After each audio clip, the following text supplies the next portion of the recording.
Okay, living with light. We're approaching Purim, and as I mentioned in the email, I don't think we'll have a class next week. So this is our last one before Purim. I want to talk about Taanis Esther, the fast of Esther, which is the day before Purim.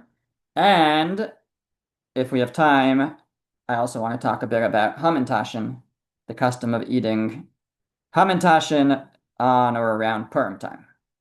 Okay, so let's begin with Taanis Esther. So, Erev Purim, the eve of Purim, the day before Purim, we have a fast day. And it's different than all the other fast days. All the other fast days are mentioned well, Yom Kippur is mentioned in the Torah. And the four fasts that relate to the destruction of the Beis Hamikdash are mentioned in the prophets, are referenced in the prophets. When we learned about the 10th of Teves, we touched on that. But Taanis Esther is not mentioned in the prophets, and it's not clear if it's mentioned in the Megillah at all either. And there's no clear trace for it. It's not mentioned in the Gemara. The Gemara doesn't say that there's a fast day, it doesn't discuss the laws of Taanis Esther. There's no mention. It seems to be something that developed out of custom, although perhaps it is traceable to the Megillah, and that's what we're going to explore a little bit. So, the first thing I would mention is there's definitely fasting in the story of the Book of Esther. When Haman's evil decree comes out, Mordecai gets word of it. He sends a message to Esther, and he says, Esther, you need to do something. You're the queen. This is what you've been put in place for. Clearly, this is what God ordained. And Esther, after some back and forth, says, okay, go. This is in chapter 4. Lech kenosis kol Yehudim. Go gather all the Jews in Shushan, vitsumo alai, and they should fast on my behalf. Ve'al ve'al tishtu shloshes yomim, and they shouldn't eat or drink for 3 days. Laila v'yom, night and day, gam ani v'narasai atzum.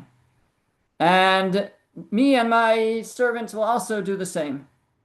So here we have a fast of Esther. We have the fast of Esther. She declared it should be a fast day, of 3 days of fasting. Seemingly they ate and drank in between those days at night. But 3 days of fasting. And she also fasted. So you have here a fast of Esther. So perhaps when we fast, we are remembering how Esther fasted. The problem with that is that when did Esther fast? When did that take place? It did not take place in the month of Adar, which is when our fast of Esther takes place. That took place in the month of Nisan. That was at the beginning when the decree first came out, which was right around Pesach. On the day before Pesach, on Pesach, they were fasting on Pesach. And that we definitely don't do. And so to relate our Taanis Esther to the fasting that Esther did is a little bit difficult to suggest. There is a custom that's mentioned in what's called Maseches Sofrim, which is one of these side tractates that's of Bryce's collections. And there in Maseches Sofrim, it mentions a custom to fast 3 fasts around Purim time. Not leading up to Purim, but it says on like a Monday, Thursday, Monday, and it seems to be in memory of to commemorate Esther's fasts. And actually, the Shulchan Aruch mentions the custom. Shulchan Aruch says that some do this. In some have 3 fast days. It sounds like the way he says actually even leading up to Purim in commemoration of Taanis Esther, of the actual fast of Esther. But it doesn't seem that our Taanis Esther relates to Esther's Taanis Esther, to her fasting, because hers was 3 days, ours is only one, hers was in Nisan, ours is in Adar, and that doesn't seem to be what it's based on. So then what is it based on? So let's go and take a look at the beginning of tractate Megillah, Maseches Megillah, which is on the source sheet. And there we may have a reference to Taanis Esther. Yeah, Shelley. Um, how do we know that her fast was in Nisan? Because don't we get like a date for when she finally went to see Achashverosh, and wasn't that like in Sivan? So that um so we could look at the Megillah, but the dates in the Megillah I think are actually in Nisan. I'm not remembering the verses offhand, but I think they're explicit in the Megillah that it was actually in Nisan. So you could double check it. If you still have a question after you double check, then get back to me. Okay. Um, I mean, when we say finally went, just the way you phrased the question, it wasn't like that much, didn't take very long. It was 3 days later. Mm-hmm. So now when she goes back again after that, after Haman is killed, everything with Haman happens in like 3 days, from when the decree comes out until he's hung. His rise to power is much longer, and Esther's queen for much longer. But the but you may be thinking of the verse where Esther then comes back again later after Haman's demise and has a new request. So you'll double check that. Yes. Okay. So in the beginning of Maseches Megillah, it begins with a halacha, with a law, that although the main day for reading the Megillah is the 14th of Adar, there are situations where you could read the Megillah earlier. And this isn't relevant nowadays, but in the times of the Mishnah, in where they had small villages and they weren't large enough or didn't have the knowledge or didn't have Megillah, so they couldn't read the Megillah on their own. They would have to come into town, into the big city to hear the Megillah, and to kind of make it convenient, the rabbis allowed them to read the Megillah early in certain situations on the day that they would be coming into town anyways. And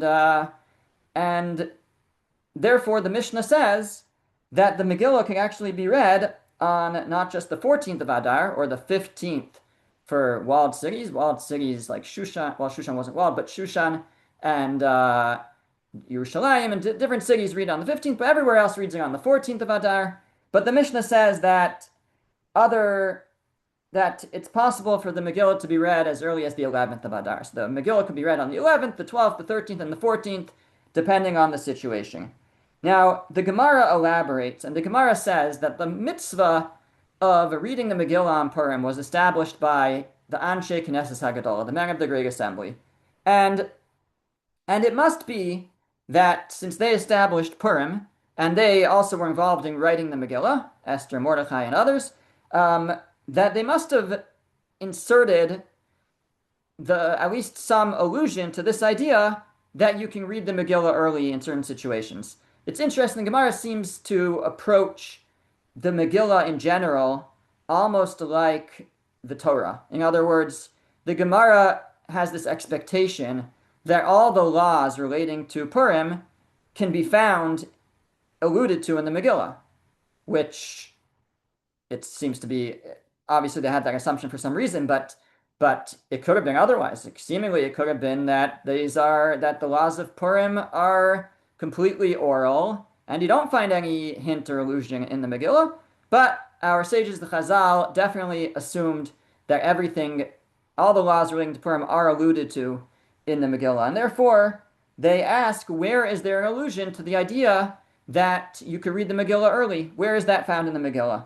And the Gemara quotes a verse, and the verse is actually on the source sheet, kind of incidentally. I didn't even realize I was putting it on for this reason. I had it there for a different reason. But in chapter 9, verse 31, it says, "L'kayim es yimei Purim ha'ela bizmanehem," to confirm these days of Purim in their appointed times.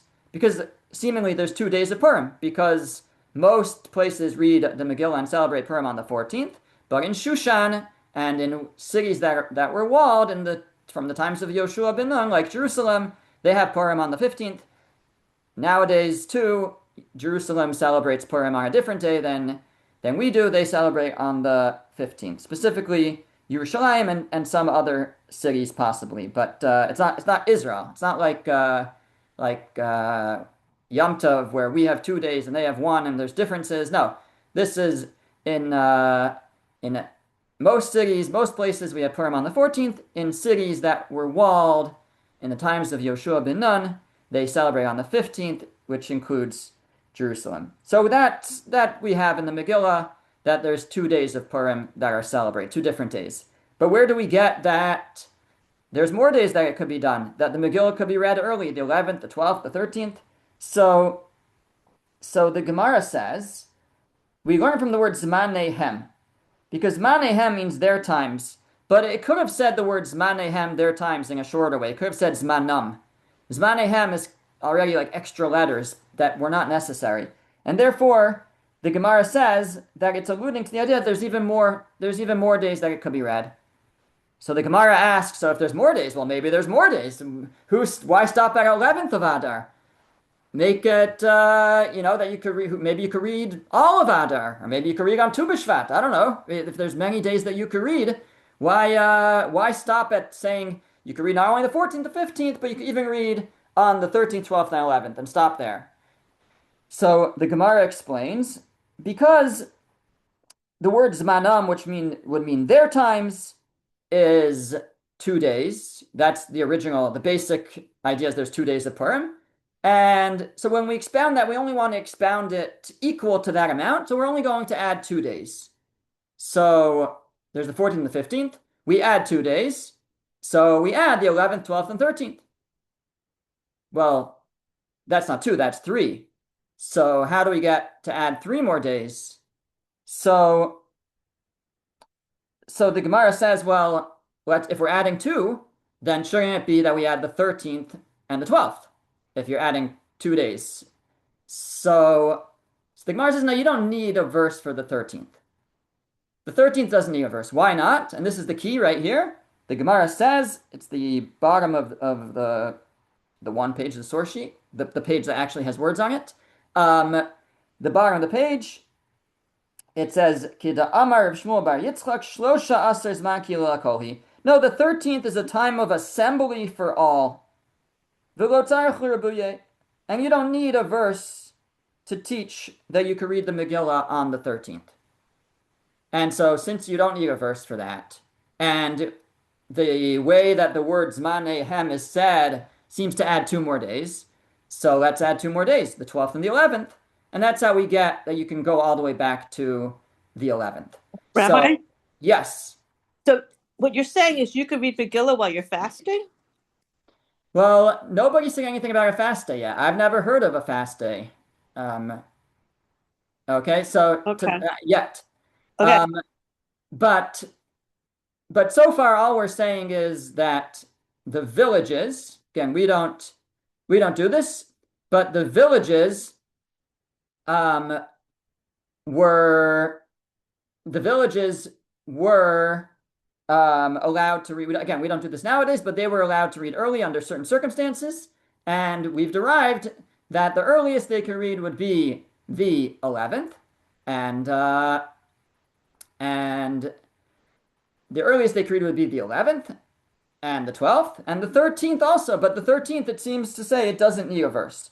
Now, why does the 13th not need a verse? The Gemara says, because it is the Zman Kehila Lakol, it's the time of assembly for all. And the question is, what does that mean, that the 13th of Adar was the time for the assembly for all, and therefore it doesn't need a verse to tell you can read the Megillah?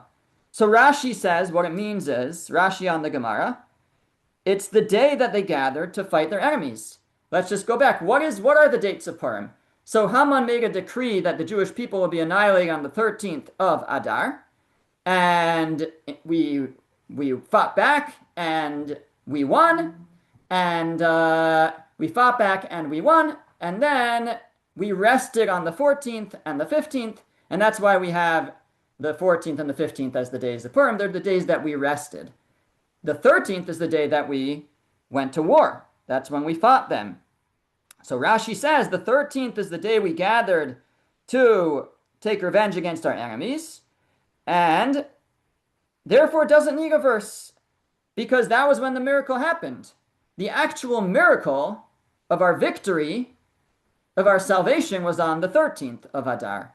We celebrate on the 14th, which is the day that we rested, which is its own topic in itself. Why that is? Why do we celebrate on the day we rested rather than on the day that we were victorious? But that's what we do. But Rashi's saying, the Gemara is saying, but the 13th would be a good day too. It's the day we won. It's the day that the victory happened. So therefore, it should be permitted to read on the 13th as well. You don't even need a verse for that. So that's how Rashi understands the Gemara. So far we have nothing about Taanis Esther. All we have is that the 13th, which is the day before Purim, which is the day that we have Taanis Esther, the Gemara says you don't need a verse to teach you that you could read the Megillah on that day. If you're a village and it's special circumstances, you don't need a verse for that because that's the day that we were victorious in war, so it doesn't need a verse. However, Rabbeinu Tam, the grandson of Rashi, has a different interpretation of this Gemara. Rabbeinu Tam is cited by the Rosh, Rabbeinu Asher, and Rabbeinu Tam says that when it says that it was a Zman Kehila Lakol, it was a day of gathering, it doesn't mean gathering to fight. That might be true too, but that's not what it's referring to. What it means is it was the day that they gathered to fast and to, or actually, sorry, let me just say his words the way he says it. He says, it is the day that we gather to fast, and the villagers come into town also on those days for slichos, for supplications, for asking forgiveness and supplications. And why is that? Because that's the day that we gathered to fight and we needed mercy from Hashem. And he says that we find that we would fast on days that we went to battle. He says that when the Jewish people fight against Amalek in the desert, they fasted. At least Moshe did. It sounds like maybe everyone did. And says Rabbeinu Tam, this is where the idea of Taanis Esther comes from, of having a fast day on the 13th. This is the source, this line of the Gemara. This line of the Gemara that says that the 13th of Adar is the day. It doesn't need a verse to say that you can read the Megillah on that day, because it's the day that that the people gathered. What did they gather for? So yes, they gathered to fight, but more relevant to us now is that they also gathered in prayer and in fasting. And therefore, in commemoration of that fasting that the Jewish people did on the day, the 13th of Adar, when they went to battle, the fasting and the praying that they did, so we do the same. We continue to do that nowadays, and our Taanis Esther, what we call Taanis Esther, our fast on Erev Purim, on the eve of Purim, on the 13th of Adar, that is in commemoration of the fasting that they did when they went to war in their time. And Rabbeinu Tam doesn't completely explain, therefore, what the Gemara means. When the Gemara says, well, because they would gather that day, of course you can read the Megillah that day. That still needs explanation. But he does say that this is referring to this line of the Gemara that they would gather. It was the day that they gathered, is referring to that they gathered in prayer and fasting when they went to war in the days of Achashverosh and Haman.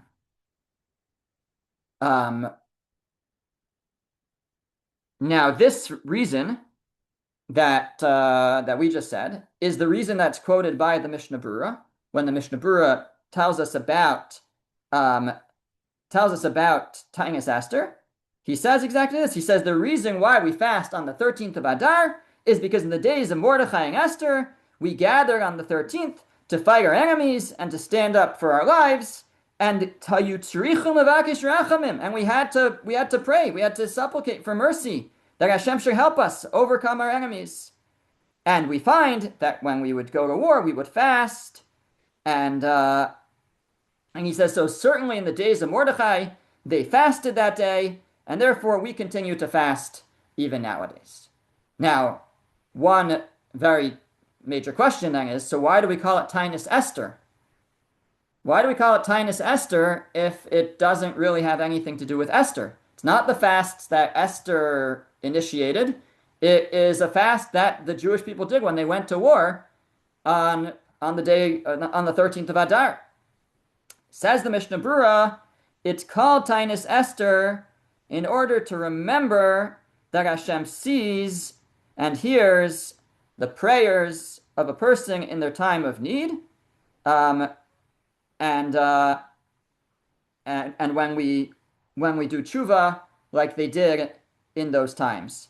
So what he seems to be saying is, yes, it's not the fast that Esther initiated, but it's the same concept of the fast that Esther initiated. Why did Esther tell them to fast for 3 days at the beginning of the Purim story, not the beginning of the Purim story, but when the decree first came out in Nisan? So the reason why Esther said to fast those 3 days was to daven, to pray, to do tshuva, to repent. And that's the nature of the fast as well on Taanis Esther on the 13th of Adar. When we went to war, it was the same idea that if we want Hashem to help us in war, so we have to daven, we have to fast, and so we call it Taanis Esther because it was the same concept as the fast that Esther initiated, even though it doesn't refer to the fast that Esther initiated. So this seems to be the main idea, the main accepted idea of Taanis Esther, is that the fast of Esther on the 13th of Adar commemorates the fasting that we did when we went into battle on the 13th of Adar. We fasted, we davened, and therefore we were answered, and therefore to commemorate that, we continue to fast even nowadays, which makes this fast day very different than all the other fast days. The other fast days are mourning over the Beis Hamikdash in some way.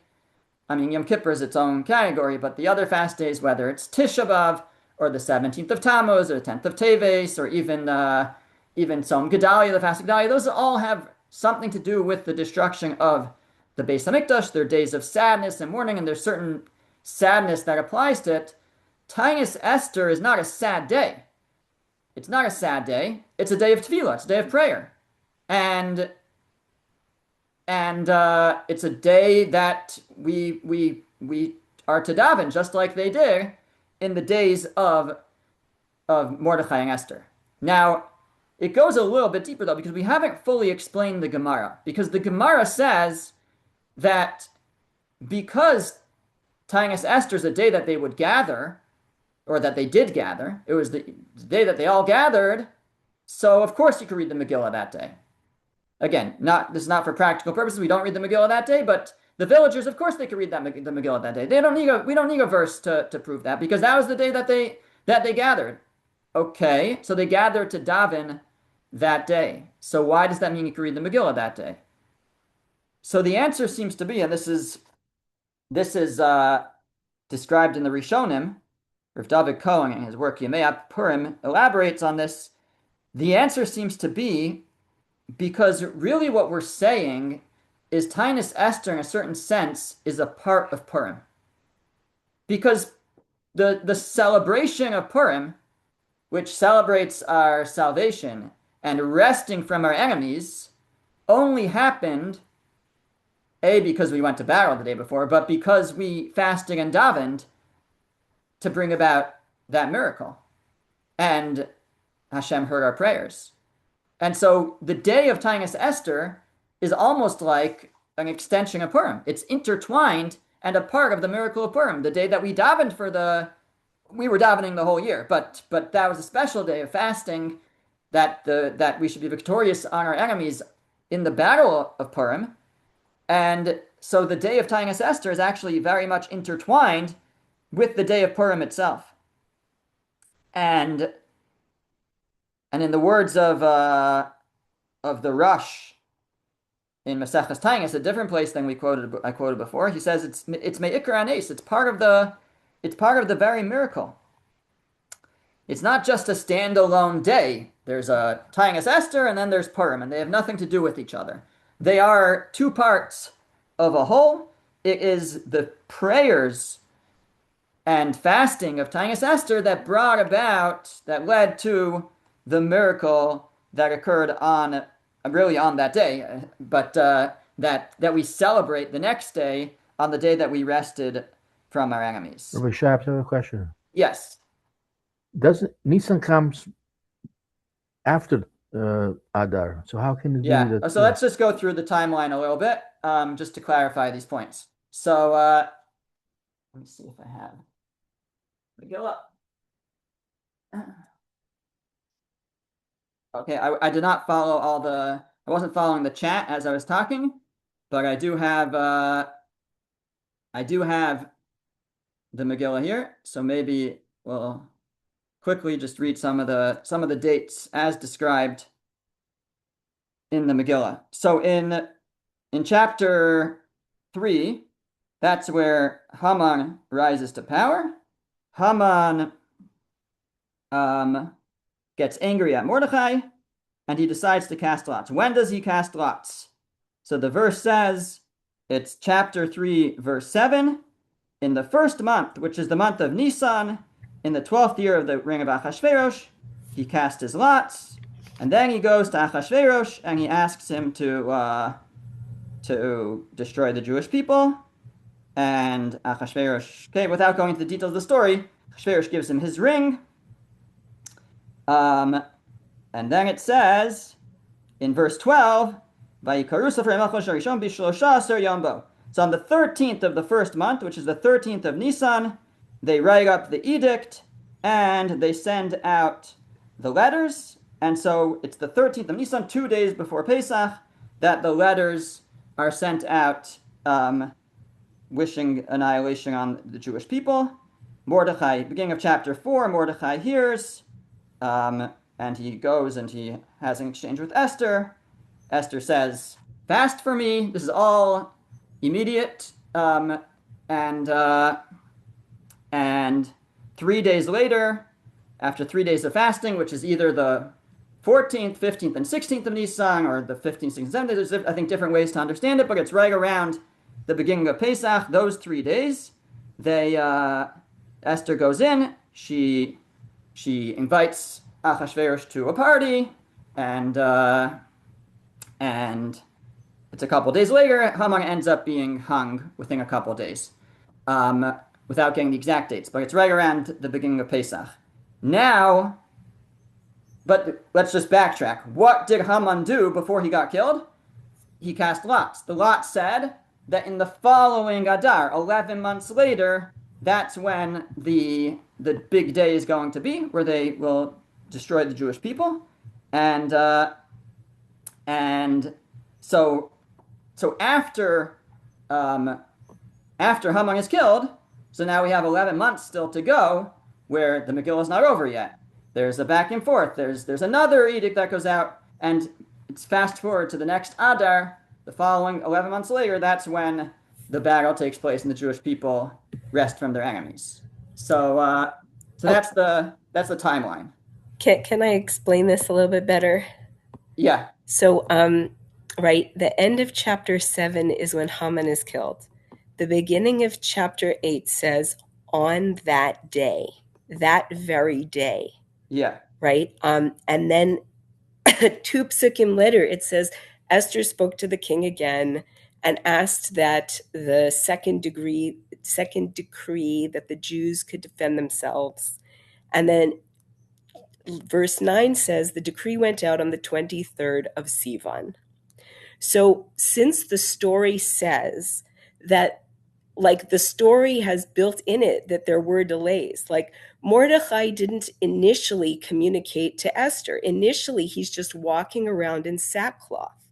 Esther has to send him clothes, and then he refuses the clothes, and then they go back and forth.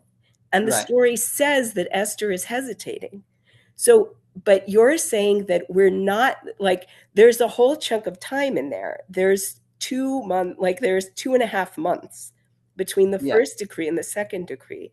So even though the story's saying that the delay was in Esther's fast, somehow we're believing that once Haman was killed, and like that Esther and Mordechai delayed in getting a second decree so the Jews could defend themselves, or that Esther and Mordechai delayed in letting the Jewish people know that they could defend themselves, and they're waiting for months in anxiety, and Right. Esther and Mordechai aren't doing anything about it. Are Like, you why talking do So about we the believe delay so the delay between? the is quick dead? answer, Are you talking about a delay between yeah. Nisan and Sivan?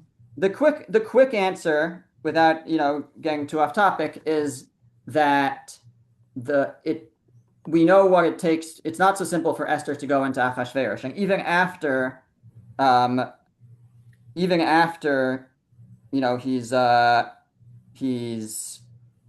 given, he seems to be more on their side. It's still not so simple to get him to go and ask him to rescind the decree or to change the decree. So, but I understand these questions. Definitely, for a different class to explore the pshat and how all these verses can be understood, and there very well could be different ways to understand them. Okay, fine. So just coming back the to Taanis Esther. So we're explaining that Taanis Esther is actually intertwined with Purim itself, and that's why the Gemara takes it as a given that the villages could read the Megillah on the 13th, because it's like an extension of Purim itself. It's part of the miracle, the day that they davened in order to be saved. And the Ritva even writes, if we go back to that verse that I read before, chapter 9, I didn't read the whole verse, but now we will. Chapter 9, verse 31. It says, in the previous verse, chapter 9, verse 30, it says that they sent letters to all the Jews, words of peace and truth. This is to confirm these days of Purim in their appointed times. They're establishing the holiday of Purim. And to read the Hebrew, Lamed Aleph, as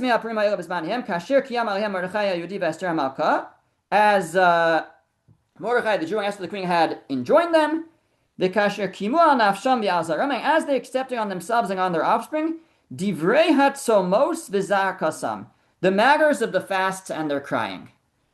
So a little bit of a confusing verse to read, but it says, as they accepted that they were confirming Purim as a day that was established, just like the matters of the fasts and their crying. What does that refer to? So I think most commentaries will understand that it's saying that just like they had agreed to Esther's fast originally, now they also agreed and established Purim as a celebration, and it has nothing to do with Taanis Esther. That's, I think, Rashi. That's the one approach. But the Ritva says that no, this verse is talking about that they established a day of fasting. The Ritva says. The Ritva, we don't quote him often, but he's also one of the medieval commentaries, the early Rishonim, um, middle Rishonim. The Ritva says that it means that they accepted in the days of Mordechai and Esther that they should have this day of fasting, Taanis Esther, and and and so it's according to the Ritva, it's an explicit verse in the book of Esther that there is this fast day of Taanis Esther. In which case, we have a verse in the Megillah, and we have a Gemara that doesn't say explicitly, but we have a Gemara referring to the Yom Kehillah Hakol, the day where they all gather, which, according to Rabbeinu Tam, and I think the Ritva is going with that same approach, refers to the day that they would gather to fast, and that we would do the same as well.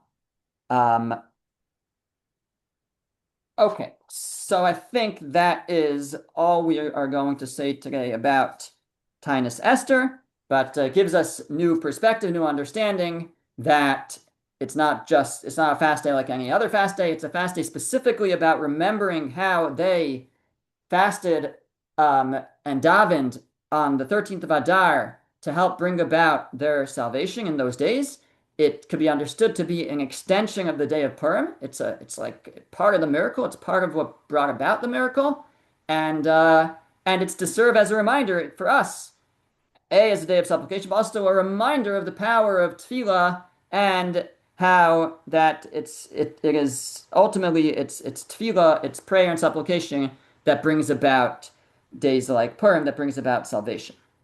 Question. Okay, let's shift now for a few minutes to just talk briefly about Hamantashan. A question before you go Yeah, on. yeah, Uh, um, why is the word fast in that passage plural? How many? Divrei tzamos. yeah. It's a good question. And Could it probably be, why most commentaries understand it to refer to the earlier fasting. could it be because it was a Um, 3-day fast? what? Could it be because it was a 3-day Right, fast? no, so that's what I'm saying. The if you understand that it's saying that they accepted Purim just like they accepted the days of fasting, the 3-day fast, so then it makes sense that it's in the plural. But if you say like the Ritva, that it means, um, I'll just read you his words, Ki kishekiblu aleim inyan yimei Purim, when they accepted upon themselves the days of Purim, kach kimu aleim inyan hatzomos shebizmanahu. They accepted the idea of fasting from that time. Not so clear what he means, but I think he means this point that they also accepted to fast, to continue to fast, um, and that would refer to the fast of Esther, but it's a fair question. Why would it be in the plural then? Okay. The other point that you made, that some fasted on Monday, Thursday, Monday, that might explain it, but I don't know how far back that practice goes. Right, right. All right, thank you. Good. Well, That's a good point. Perhaps you're saying that the fast of Esther is intertwined with Purim? Yes. Yeah, and that it's the fast of Esther is the day they fasted and davened. It was the day that the battle happened, and it's what led to it was part and parcel of their salvation was to daven for it. So it's in that way it's a part of the message of Purim, of the power of tefillah to bring about salvation. Okay, Hamantashan. So just briefly a story. In Hamantashan go back a while. It's Tosfos from the 1200s, 1100s, 1200s references something that sounds much like Hamantashan in a comment. He's talking about the laws of brachos. It's in Maseches Brachos and Tosfos, but this custom seems to go back a long time, and we take our customs very seriously. And even though Purim is not such a serious day in some aspects, but it is a very serious day in other senses, and even if there's a minhag of Hamantashan, then it goes back. In fact, I saw that Rav that Rebbetzin Kanievsky, Rav Chaim Kanievsky's wife, um, she there's a sefer that records some of her practices, and it brings down in that sefer that she would go to great lengths to prepare hamantashen for her husband, sugar-free hamantashen, and so it seems that Reb Chaim Kanievsky, the great leader, Torah giant of just passed away a few years ago, was he thought it was important to eat hamantashen around Purim. It's the minhag, it's a custom, and I saw a story quoted that in the city of Mir in Poland, so like everywhere, they would make hamantashen before Purim. You could get hamantashen in the bakeries, and one year there was no the bakers they didn't bake any hamantashen, and Rabbi Yaakov Berlin, who was the father of the Nitziv of Rav Naftali Tzvi Berlin, he went out to buy hamantashen and he couldn't find any. There was none available. So he asked the bakers, why are there no hamantashen around? So they said that flour is very expensive this year. There was a bad crop and flour is very expensive, and whatever all we can get is enough. We can only afford to buy enough flour to buy food for Shabbos to make challah or whatever, but we couldn't get our hands on enough flour to buy Hamantashan. So Rabbi Yaakov Berlin, he took out a wad of cash or coins and he gave the bakers and he said, no, you need to go and you need to make Hamantashan. It's the minhag to make Hamantashan.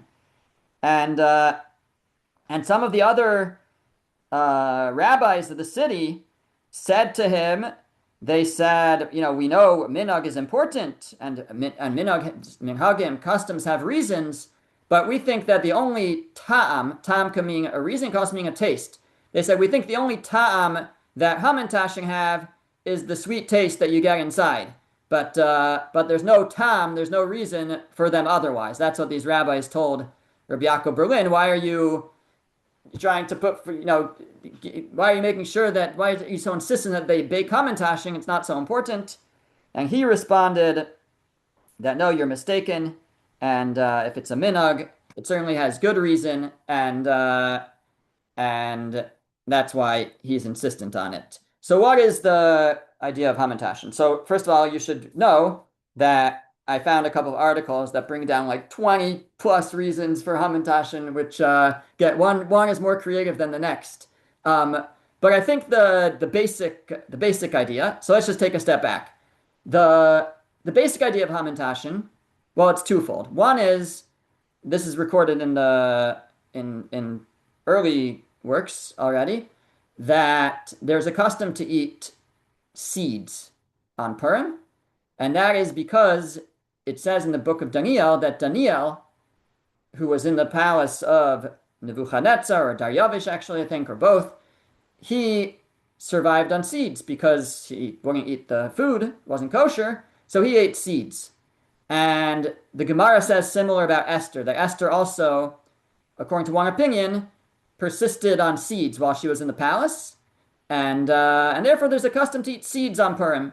And the classic Hamantashan is really, I think its origin is mun tashin. Mun is poppy seed. Tashin is a pocket, and so it's a pocket of poppy seeds.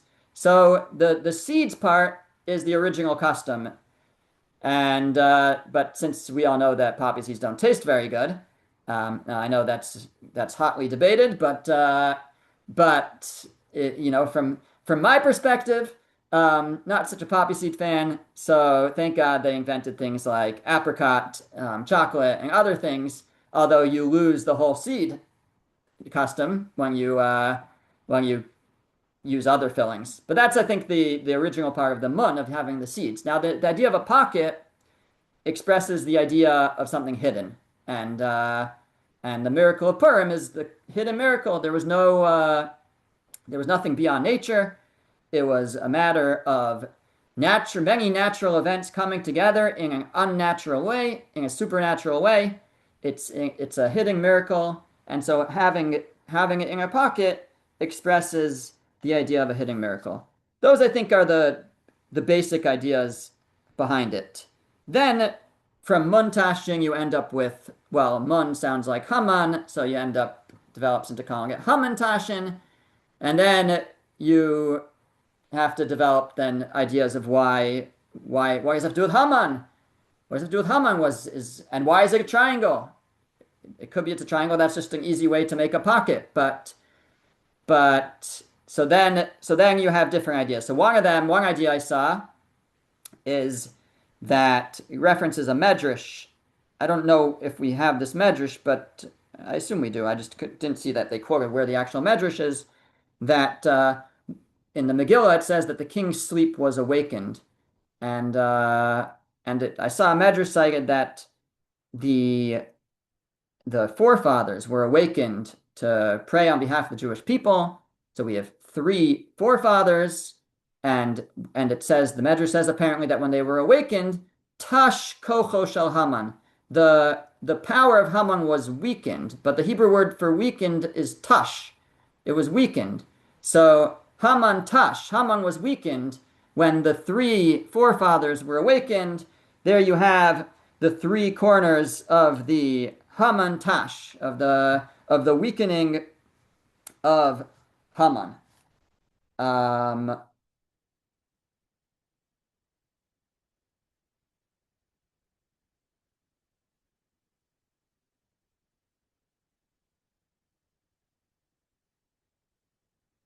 okay, in Israel they call the Hamantashan Aznei Haman because they look like ears.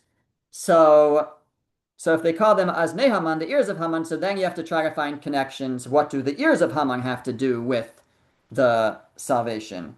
So some say, well, um, some suggest that when the sons of Haman were hung, they were hung from their ears. I don't know what a source for that would be, but that's what some say. It's kind of ends up this funny thing where you end up with this cookie, this Hamantashan, and then you end up with reinterpretations of how the how the sons of Haman were hung, unless there's a better source for it. But doesn't seem to be a I don't know. It doesn't seem to make sense to me unless there's another source they were hung from their ears to work backwards from the fact that Hamantashan are called as Nei Haman that they were hung from their ears. But okay. Um, or some suggest that Haman's downfall came about because of his ears, um, either because you could say he listened to his wife and she told him to hang Mordecai, and that was part of his downfall, was that he was trying to hang the person who had just saved the king's life, or just was reminded that he saved the king's life. Um, and these are the kinds of creative ideas that have been suggested. There are many more. I just want to make sure I didn't miss anything that I think is important on the topic. Yeah. Okay. I think that's a good introduction to Hamantash and can give us enough meaning when we are Yotze, when we fulfill the minhag, the custom of having a Hamantash in this Purim. Okay, so since I don't think we'll get together next week, I'll wish everybody a happy Purim, and we should have more salvations like we did in the times of Purim. Amen. Amen. Thank you.